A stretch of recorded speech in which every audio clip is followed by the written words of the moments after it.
fortunate enough to play the tour now for 22 years and been the driver has always been the strength of my game. I'm top 10 on the tour in driving. That is distance and accuracy combined. The two tips I want to give you today is always swing in balance and always work on the rhythm or the tempo of your golf swing. Nick Faldo once asked a question that said everything. Where's the fairness in life? That rhetorical query perfectly captured how one golfer from Kentucky managed to ignite a global firestorm without throwing a punch. How did golf's nicest guy become one of its most despised figures?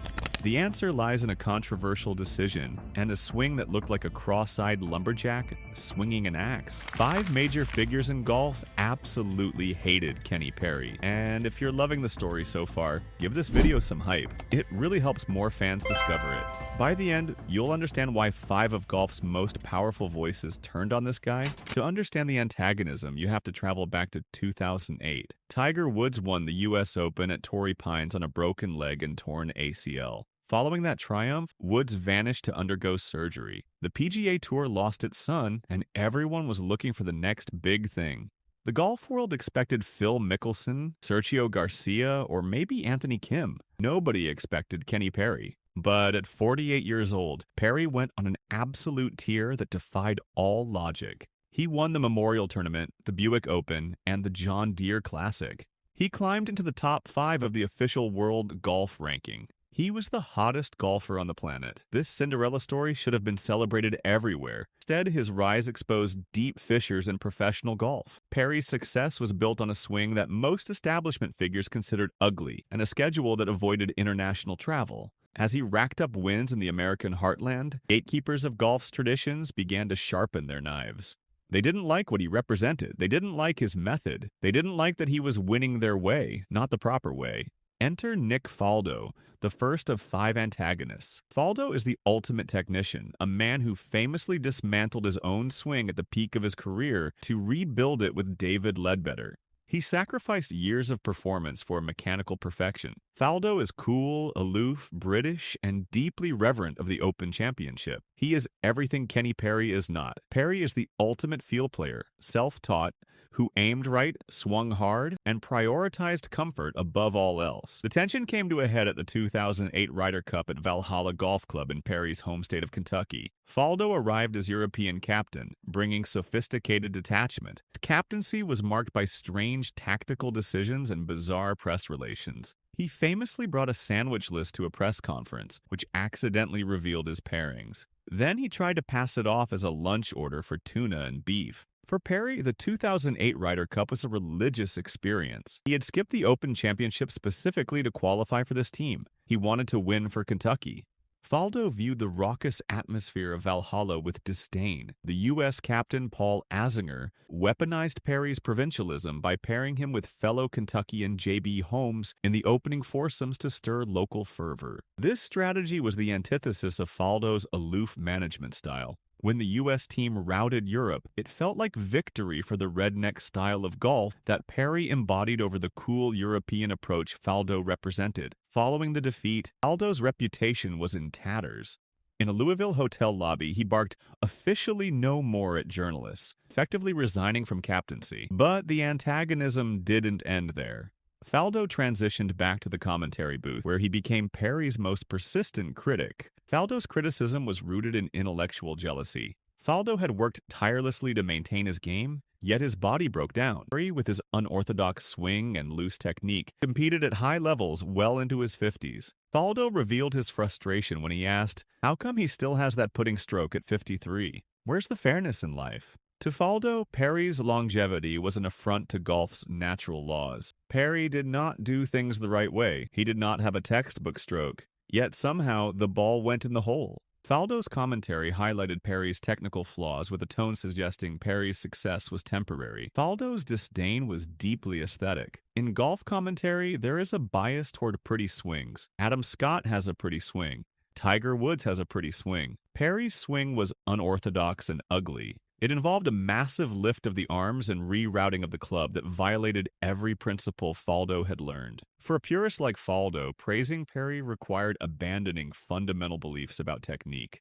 Now let's talk about Johnny Miller, the second antagonist. If Faldo's antagonism was intellectual, Miller's was visceral. As lead analyst for NBC Sports, Miller built his reputation as the champion of the choke. He believed pressure was the ultimate truth serum in golf, and delighted in pointing out when a player's nerve failed them. In 2009, Kenny Perry became the primary subject of Miller's choke narrative. The 2009 Masters was poised to be the crowning achievement of Perry's life. At 48 years old, he stood on the 17th tee with a 2-shot lead. He was minutes away from becoming the oldest major champion in history. Then the collapse began. On hole 17, Perry's approach shot ran over the green. He failed to get up and down. Bogey. On hole 18, Perry pulled his drive into the bunker. His approach left of the green and made another bogey. In the playoff, he lost on the second hole to Angel Cabrera. Throughout this sequence, Johnny Miller's commentary was ruthless. Miller did not frame this as bad luck. He framed it as a collapse of mental fortitude. The narrative solidified. Commentary noted that the Masters had run right over Perry, leaving him in the tracks of Greg Norman and Johnny Miller and Scott Hook. Miller projected his own insecurities onto Perry. Miller's criticism focused on Perry's stock shot.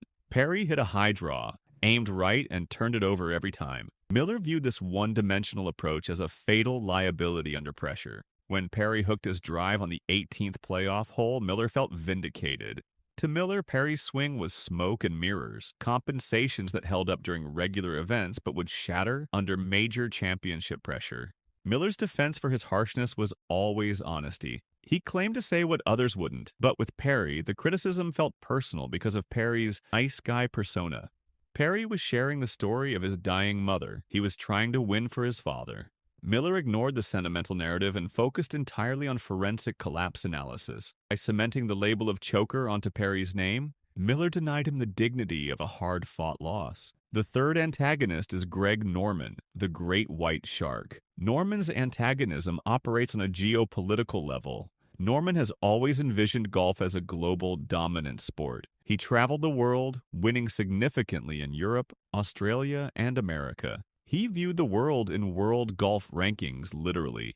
Kenny Perry represented the American isolationist who wanted to stay home, win at home, retire comfortably. The central conflict arose in July 2008. Kenny Perry, ranked inside the top 20 in the world, declined his invitation to the Open Championship at Royal Birkdale. His reasoning was pragmatic. He wanted to secure his spot on the U.S. Ryder Cup team. The Open Championship and travel would leave him exhausted. The U.S. Bank Championship in Milwaukee offered a weaker field and easy Ryder Cup points. Greg Norman found this decision repugnant. Norman stated, "I think there is an obligation on a golfer to travel because it is a global sport. There's a lot of other good players out there who can put bums on seats at events without the USA behind their name."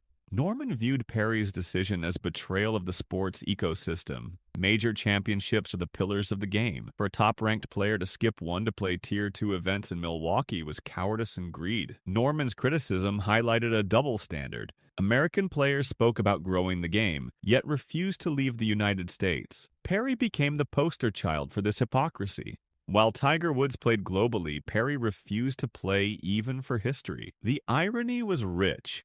In the very Open Championship that Perry skipped, 53-year-old Greg Norman shocked the world by contending for the title, finishing tied for third place. Norman's performance was a direct rebuke to Perry's absence. While the old man Norman battled wind and rain on the British coast, the informed Perry played target golf in Milwaukee's soft conditions. This friction is vital context for modern professional golf. Greg Norman's eventual founding of LIV Golf was rooted in frustration with the PGA Tour's monopoly, sustained by players like Kenny Perry who were content to never leave U.S. borders. Perry was the ultimate company man for the PGA Tour. Norman was the disruptor. Perry's career path, stay home, make millions, retire to the Champions Tour, was exactly the model Norman sought to break. The fourth antagonist represents the European establishment, personified by Scottish golfer Alistair Forsyth. While the British establishment is collective, the specific vitriol directed at Kenny Perry was best articulated by rank-and-file European professionals. Another American, Jerry Kelly, announced he would skip the Open Championship for similar reasons. Forsyth unleashed a tirade that applied equally to Perry, who was higher ranked at the time. Forsyth's comments to the Daily Record captured the European locker room sentiment. "I am completely dumbfounded by Jerry Kelly's decision to snub the Open Championship. I accept that any individual has the right to make his own decisions, but Come on, this is the greatest championship in the world. It seems some Americans just don't want to leave the comfort zone of their own tour. This quote wasn't just about Kelly. It was a direct reference to the precedent set by Perry. Perry's decision had legitimized the idea that major championships were optional. The British press savaged Perry in their coverage. Derek Lawrenson of the Daily Mail wrote sarcastically, "Funnily enough, champion wasn't quite the word that immediately came to my mind. The European view was that Perry was a flat-track bully, a player who could beat weak fields in perfect American weather, but was terrified of true links golf. They didn't respect his accomplishments because they weren't earned against the world's best. Specific insult was Perry's choice of the U.S. Bank Championship. This was not a prestigious event. It was an event for rookies and struggling players. For the world number 5 to play there instead of the Open was cherry-picking. Perry defended himself, saying, I made the commitment early in the year, and then all of a sudden now I'm supposed to dump you guys? But to the Europeans, this loyalty to a sponsor over a major championship was baffling. It reinforced the stereotype of the American golfer as a corporate shill rather than a sporting gladiator. The fifth antagonist is Brandel Chambly, lead analyst for the Golf Channel. Chambly represents modern, data-driven critique. Unlike Miller, who relied on narrative, and unlike Faldo, who relied on mechanics, Chambly relied on patterns and statistics. Chambly's antagonism toward Perry was subtle but devastating.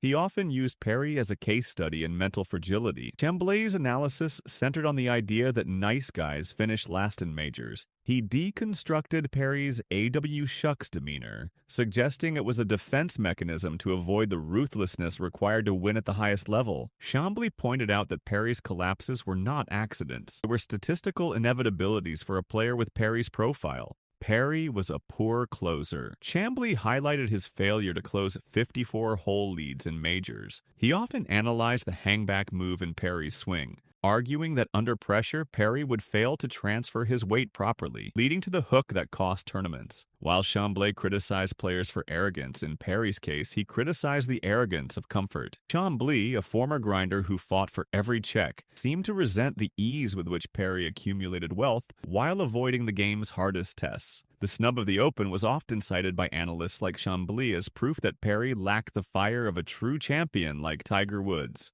To fully comprehend the depth of this antagonism, you have to look at financial incentives beneath the surface. The friction wasn't just about golf shots and philosophy, it was about money and value. Perry's decision to skip the Open was driven by the Ryder Cup point system. In 2008, the U.S. system heavily weighted money won in the current year. The Open represented high risk. Weather was unpredictable. There was always cut-line danger. Milwaukee represented low risk, a weak field, a guaranteed large check. Perry chose the easy money. He said, I figure, here I am, 48 years old. That was my last opportunity probably to play in a Ryder Cup. Money wasn't the issue, points were. But to his critics, this commoditized the Ryder Cup. He was gaming the system rather than earning his spot against the world's best. Greg Norman's critique was that American stars like Perry used their fame to extract value from the U.S. ecosystem without contributing globally. By staying in Milwaukee, Perry effectively told the rest of the world that their events didn't matter. This economic selfishness fueled the anger of the European Tour establishment. They needed stars like Perry to sell tickets at the Open. When he didn't show, it hurt their bottom line considerably. A significant portion of the hate was technical. Men were guardians of modern swing technique. Perry was a relic. Perry's swing was entirely his own, developed through feel rather than instruction. The setup involved a closed stance aimed right. The backswing featured an inside takeaway and massive lift of the arms. The transition involved a loop over the top. At impact, he relied on incredible hand-eye coordination to square the face. For analysts who sell swing secrets, Perry was a nightmare. Cannot teach the Kenny Perry swing. It contradicts every lesson in the modern textbook. Faldo's critique was that it's not sustainable. This was proven wrong by Perry's incredible longevity. Miller's critique was that it won't hold up under pressure. This was proven right by the 2009 Masters collapse. The analysts hated Perry because he was an exception to their rules. If Kenny Perry is great despite his ugly swing, then maybe the perfect swing doesn't exist. That's a dangerous idea for men whose careers depend on selling perfection. Kenny Perry eventually faded from the main stage, transitioning to a dominant career on the Champions Tour. There, amongst his peers, he was celebrated. The scars of 2008 and 2009 remain a fascinating chapter in golf history. The hate was a perfect storm of circumstances that converged at exactly the right moment. There was a cultural divide between Europe and America, personified by Faldo and Forsyth. There was a philosophical divide between globalism and localism, personified by Norman. There was an intellectual divide between purist technique and homemade feel, personified by Faldo, Miller, and Chambly. All these philosophies converged on one simple man from Kentucky. Kenny Perry was not a villain. He was, by all accounts, a wonderful man and a gentleman. But he was a man who said no to the establishment. He said no to the Open. He said no to the swing coaches. He said no to the travel. He said no to the pressure to conform. In doing so, he exposed the insecurities of the entire golf establishment. Nick Faldo couldn't stand that an ugly swing beat him. Greg Norman couldn't stand that a provincial player ignored his global vision. Johnny Miller couldn't stand that a choker kept putting himself in contention. Brandel Chambly couldn't stand that a nice guy succeeded despite lacking killer instinct. Kenny Perry, the simple man from Franklin, Kentucky, became a mirror in which the golf world saw its own fractures. And for that, they absolutely hated him. But maybe Kenny Perry was the only one honest enough to say absolutely no way.